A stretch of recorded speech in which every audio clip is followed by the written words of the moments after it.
अस्सलाम वालेकुम दोस्तों, welcome to react with AZ. कैसे हैं आप लोग? उम्मीद है खैरियत से होंगे। मैं हूं असद और एक बार फिर एक इंटरेस्टिंग वीडियो के साथ आपकी खिदमत में हाजिर हूं। आज मैं जिस वीडियो के ऊपर रिएक्शन करने वाला हूं उसका टाइटल है हिंदू किस नबी की उम्मत है। तो चलिए वीडियो को स्टार्ट करते हैं और वीडियो को एंड तक जरूर देखिएगा। अगर आपने मेरे चैनल को सब्सक्राइब नहीं किया तो सब्सक्राइब भी जरूर कर दें।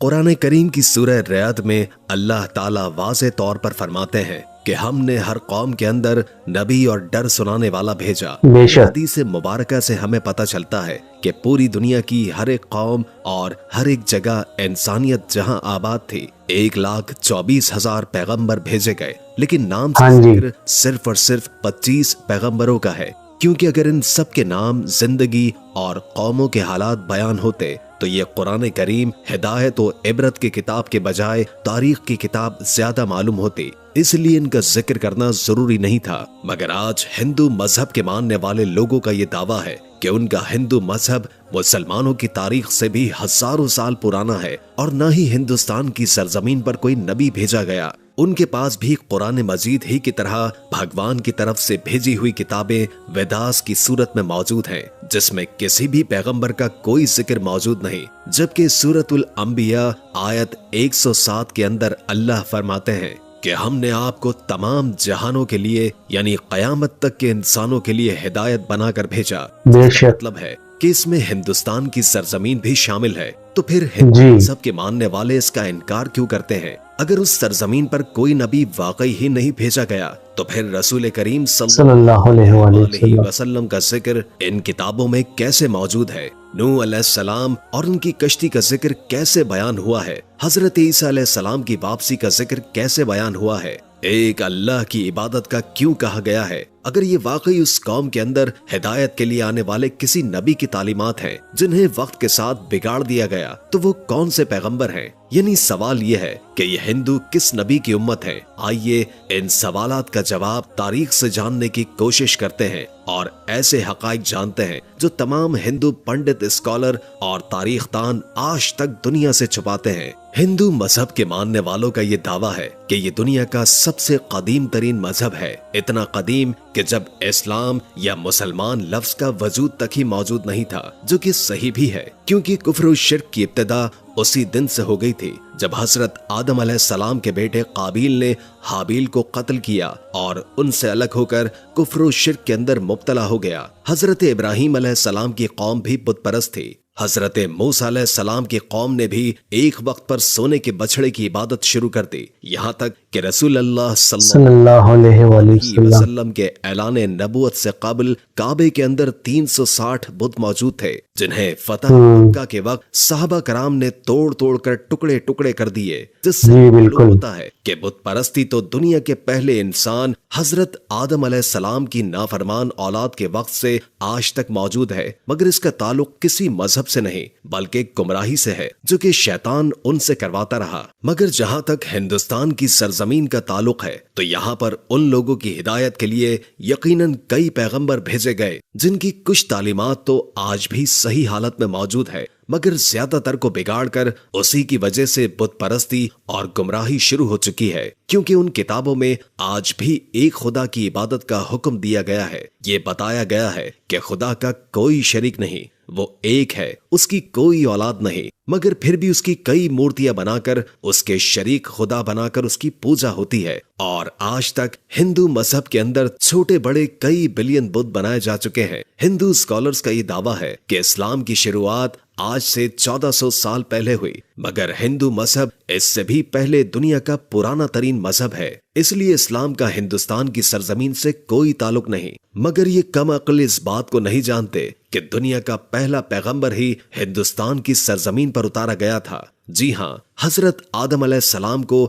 दुनिया में उस वक्त हिंदुस्तान की सरजमीन श्रीलंका की एक पहाड़ी पर उतारा गया था, जहां आज भी उनके कदम का निशान मौजूद है। यानी सरजमीन पर पहला ही कदम एक मुसलमान और पैगंबर ने रखा, जिसका मतलब इस्लाम की इब्तिदा अरब से नहीं बल्कि हिंदुस्तान से हुई। क्योंकि मुसलमान लफ्ज का मतलब है अपनी ख्वाहिशों को रब के हवाले करने वाला, उसका हुक्म मानने वाला इंसान। हैरत अंगेज तौर पर लफ्ज आदम भी संस्कृत जबान का लफ्ज है जो कि हिंदुस्तान की सरजमीन की जुबान है, न कि अरब की जुबान, जिसका संस्कृत में मतलब है पहला, शुरुआती या ओरिजिनल। इसलिए आदमी का मतलब है आदम अलैहिस्सलाम की औलाद, जिन्हें कदीम संस्कृत की किताबों के अंदर संभुआ मन्नू कहकर पुकारा गया है। अगर हिंदू किसी तरह से उनके वजूद का इनकार करने की कोशिश करें तो ऐसा बिल्कुल नामुमकिन है, क्योंकि उनकी मुकद्दस किताब ऋग्वेद और विवेश पुराना में आदम अलैहिस्सलाम की तख्लीक, फरिश्तों का उन्हें सजदा करना, आदम अलैहिस्सलाम से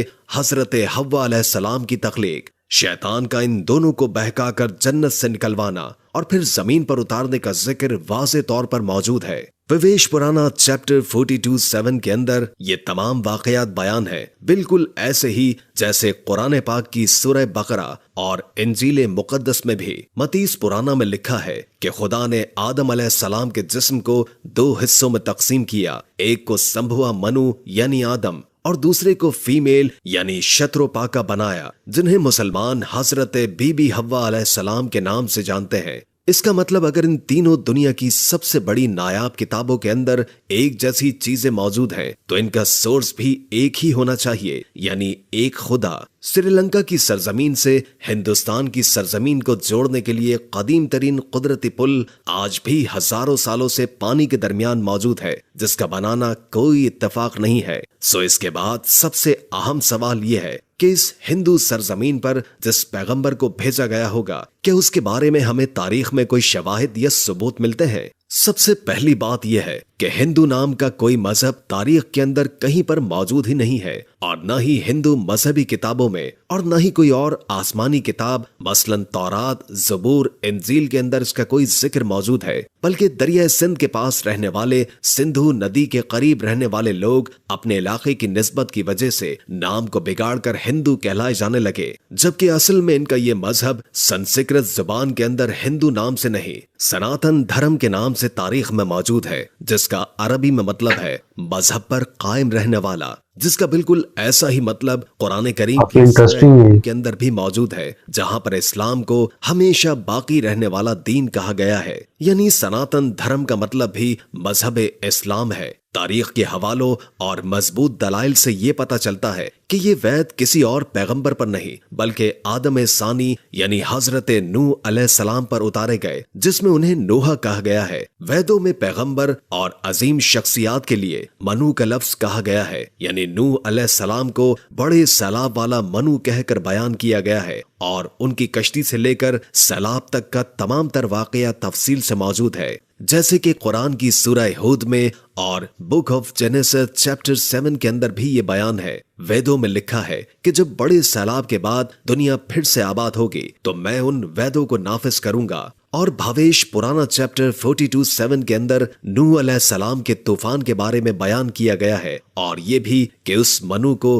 खुदा ने कश्ती बनाकर उसके अंदर जानदारों को सवार करने का हुक्म दिया, जिसके बाद एक अजीम तूफान आया जिसने हिंदुस्तान की सरजमीन पर जिंदगी को खत्म कर दिया। लफ्ज नूह संस्कृत जुबान के अंदर भी मौजूद है, जिसका मतलब है कश्ती वाला, वही मतलब जो कि अरबी जुबान के अंदर है। उस दौरान ये वेदास फ्यूचर के बारे में बयान कर रही है कि कैसे एक बड़ा तूफान आने वाला है और कैसे एक बार फिर इंसानियत की शुरुआत होगी। फ्रांस के एक राइटर A.J.A. डबावस को 40 साल तक पढ़ा और बताया है कि तूफान नूह के बाद हिंदुस्तान की सरजमीन एक सहरा की तरह थी जिसे आबाद किया गया, और खुद वेदास भी बार बार नूह अलैहिस्सलाम को मुखातिब करके उनके वाकयात को बयान कर रही है, जिसका मतलब है कि हिंदुस्तान की सरजमीन और नूह अलैहिस्सलाम के दरमियान एक ताल्लुक मौजूद है, और तूफान नूह के बाद जिन वेदास को नाफिज करने का बयान किया गया था वो हजरत नूह अलैहिस्सलाम की तालीमात थी, जो उस तूफान के बाद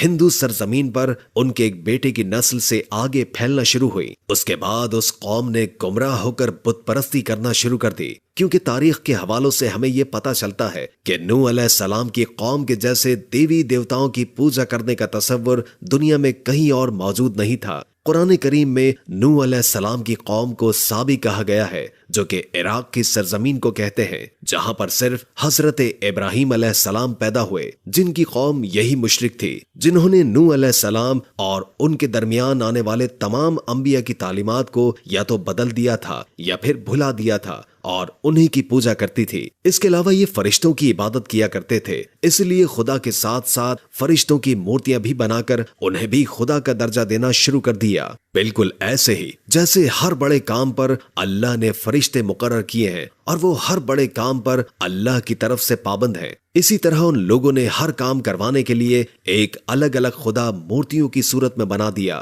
یہ لوگ ستاروں اور آگ کے بھی پجاری تھے، اس لیے آج بھی ہندو قوم ستاروں کے علم کے اندر اتنا یقین رکھتی ہے اور آگ کی بھی پرستش کرتی ہے، اسے مقدس جانتی ہے۔ مگر سب سے اہم سوال یہ ہے کہ یہ سب جان کر بھی اور اپنی کتابوں کے اندر واضح طور پر ایک خدا اور پیغمبروں کی تعلیمات کو واضح طور پر دیکھ کر ہندو قوم اس کا انکار کیوں کرتی ہے؟ کیوں نہیں مانتی کہ اللہ کے وعدے کے مطابق ان کی قوم کے اندر بھی اللہ کا پیغام اتارا گیا، انہیں بھی ڈر سنایا گیا؟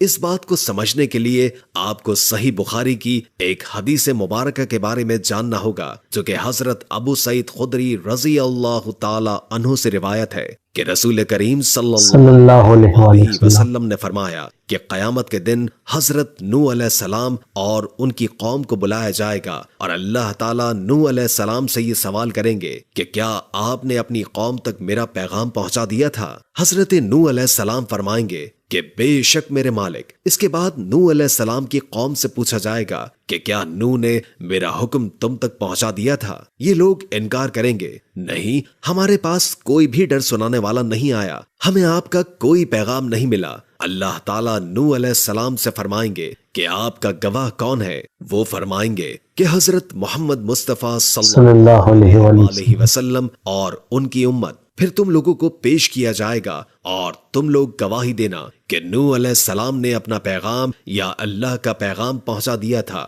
جس کے بعد نبی کریم صلی اللہ علیہ وسلم نے سورہ بقرہ کی آیت 143 پڑھی، اور اسی طرح سے ہم نے تمہیں امت وسط بنایا، یعنی درمیانی امت بنا دیا، تاکہ تم لوگوں پر گواہ رہو اور رسول تم پر گواہ رہیں، جس سے یہ ثابت ہوا کہ ہندو قوم کبھی اپنے نبی نوح علیہ السلام کی تعلیمات یا کسی اور پیغمبر کو تسلیم نہیں کریں گے، اور ہندوستان کی سرزمین کا اصل مذہب اسلام ہی ہے، جو کہ بگاڑ کی وجہ سے اپنی اصل شکل کھو چکا ہے۔ آج یہ ہماری ذمہ داری ہے کہ ہم ان لوگوں تک اللہ کا پیغام صحیح حالت میں پہنچاتے، کیونکہ ہمارے رسول صلی اللہ علیہ وسلم کو تمام جہانوں کے لیے رحمت بنا کر اور ڈر سنانے والا بنا کر بھیجا گیا۔ قیامت تک چونکہ کسی رسول اور پیغمبر نے نہیں آنا، اس لیے یہ کام امت مسلمہ کے ذمہ ہے، جس کو قیامت کے روز اس بارے میں سوال کیا جائے گا۔ ڈاکٹر ذاکر نائک جیسے لوگوں نے موجودہ دور کے اندر اس کی بہت کوشش کی